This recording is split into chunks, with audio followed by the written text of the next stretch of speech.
All right, today's quick tip for OM606 owners.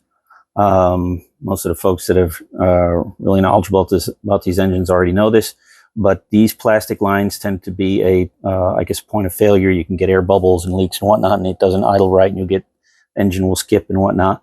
So this engine over here that I've got that I'm working on clearly has some leaks over here, as you can see down below. So the first thing I'm going to do is address these leaks, but as opposed to just changing all the plastic lines, which costs they're upwards of $15 or more a piece.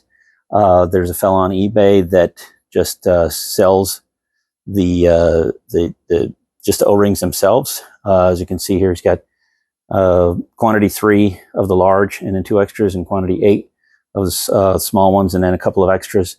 The large ones just go across here at the top of the filter, and everywhere else is the small one. So I've got one of the lines off over here.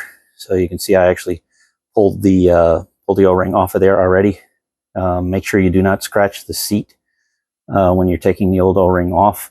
I use this little Harbor Freight pick to pull them off, but I do so very carefully. As a matter of fact, I kind of hook into the O-ring, and it destroys the O-ring for sure as you're taking it off. But then that way I know I'm not scratching the seat of the O-ring down on this plastic fitting. So much cheaper. I think about $12 or $13 for the whole set of O-rings. And there's no real need for changing the plastic themselves. There's nothing wrong with these. They'll hold up indefinitely. It's just the O-rings that start leaking. All right, that is it.